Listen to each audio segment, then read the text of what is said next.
Unas placas que van contando. Ella era despachante de aduana, empresaria.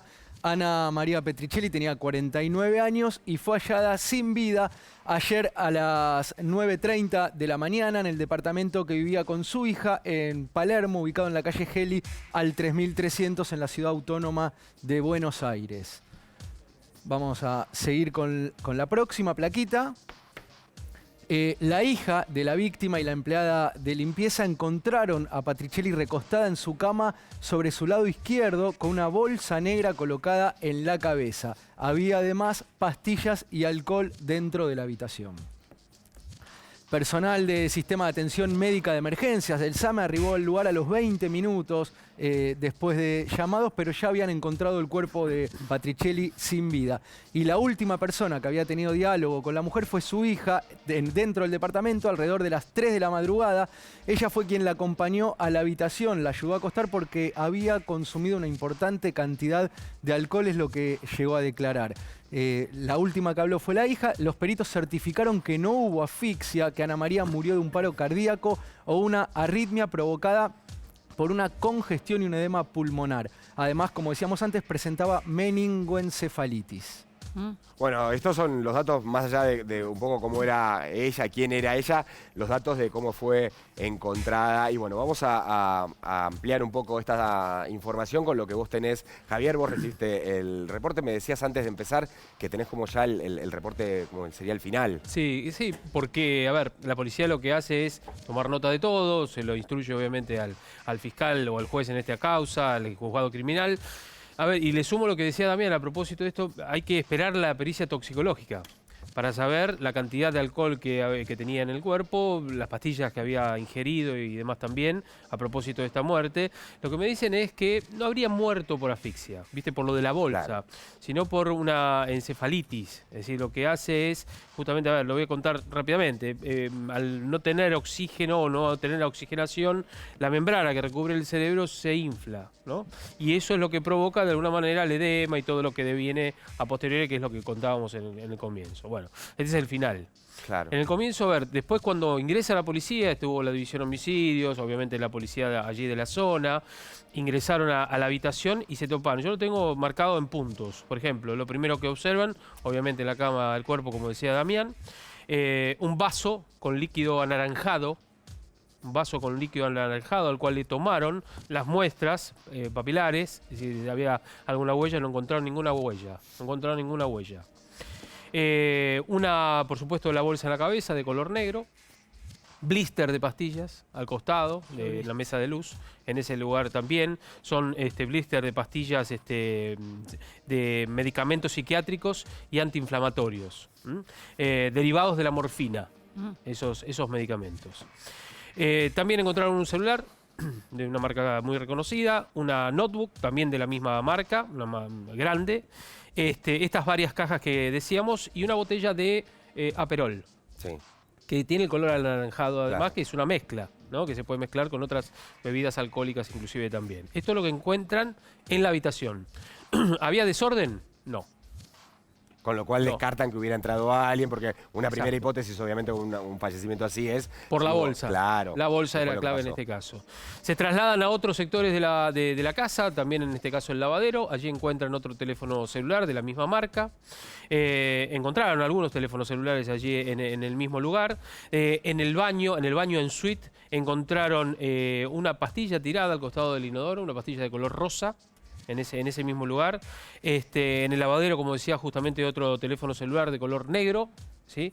Allí. Y después, bueno, parte de lo que había referido justamente la hija, que era Ana María era una paciente psiquiátrica, que no estaba en tratamiento, esto es lo que por lo menos refieren, que había ingerido alcohol y que lo hacía comúnmente, tenía problemas de adicción al alcohol. Y lo que creen a propósito de esto y a propósito de la autopsia es que fue un plan pergeñado para quitarse la vida. Nos está escuchando Jorge. Bueno, acá estaba Javier. repasando con datos muy precisos, Javier, sobre cómo fue encontrada y la autopsia y lo que encontró la hija. Lo más tremendo de esta historia es que su propia hija es quien encuentra a su madre, ¿no, Jorge? Sí. Sí, y me llama la atención, pero primero me llama la atención vos decías que los medicamentos psiquiátricos derivados de la morfina. Sí, algunos de ellos sí. Creo que fue eso, ¿no? Sí, sí. Pero por otro lado la hija dice que no estaba bajo atención psiquiátrica. O sea, el tema es cómo estaba consumiendo, obviamente sin prescripción médica. Todos sabemos que ese tipo de medicamento necesita por lo menos doble receta. Sí. Doble receta, ¿no? Ujú. Y un médico psiquiatra que te la recete además inclusive también, ¿no? Por eso. Yo me quiero parar un poco en lo de la bolsa.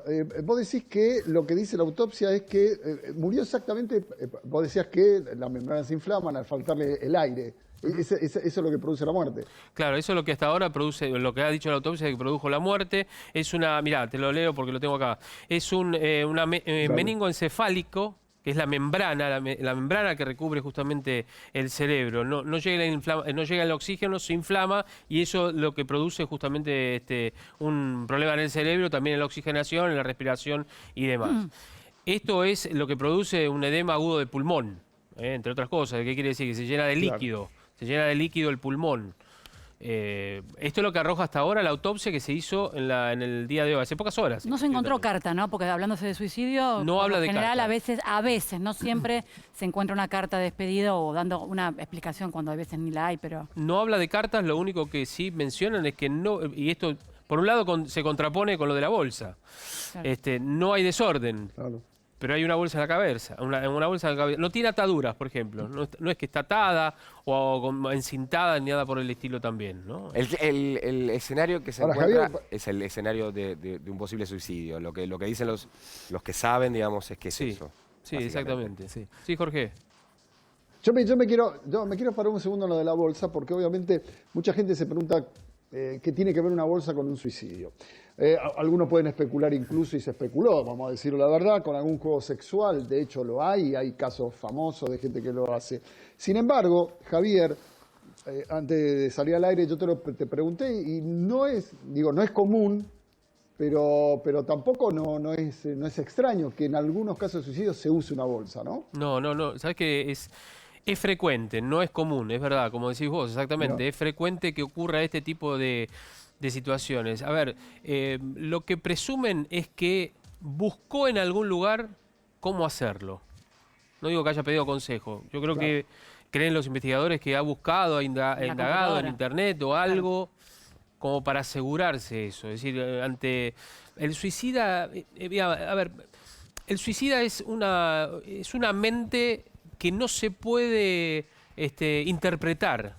Porque tiene un montón de variantes. Aquel que quiere quitarse la vida. Está aquel que, con lo que ya todos conocemos, las distintas acciones que pueda tener, ¿no es cierto? Por eso es muy variada la cantidad de gente con distintas formas que inclusive se encuentran, que se quitan la vida. En este caso con una bolsa, más pastillas, más alcohol. Es un cóctel tremendo, tremendo. Después aquellos que, utilizan otros medios, balcón, tren, lo que ustedes quieran, y hay otros métodos más. Por eso digo, la interpretación del cerebro de una persona que se quiere matar es muy incomprensible. Bueno, ahora que para mencionás muchos. el balcón, cuentan, porque está llegando información también un poco sobre los últimos tiempos de ella, y que era recurrente para los vecinos verla en el balcón en pijama de madrugada en los últimos tiempos, que les llamaba la atención. Hablan de una crisis económica que tuvo que sacar a los hijos de la escuela, donde iban como que en algún momento tenía una muy buena posición económica que era muy difícil sostener ahora. Claro. Ella seguía en algunos casos gastando como antes con ingresos de ahora. Digo, que no le permitían tener esos gastos. El Sacó a los agobio chicos de la escuela, económico. el agobio económico, exactamente. Sacó a los chicos de la escuela bilingüe donde iban. En algunos casos tuvo que bajar de algunas cosas que había conseguido y la veía. Pero más allá de triste. esa crisis, lo hablábamos hace un rato, el año pasado había sufrido un llamado cuento del tío, en el que realmente en su caja fuerte prácticamente la habían vaciado, y ello anímicamente, por lo que habla la gente que la conocía y que la quería mucho, dice que la afectó muchísimo y que seguramente fue derivando... Ahí dijo, perdí los ahorros de toda mi vida. Claro. Bueno, ella estaba en Uruguay en ese momento, Sí, en creo, Uruguay. cuando ocurrió todo esto, un engaño, una Sí, empleada. gente que la conoce hace muchos años dice que siempre ha tenido trastornos alimenticios, que ha tenido una infancia muy difícil, que desemboca también en una vida complicada, pero bueno.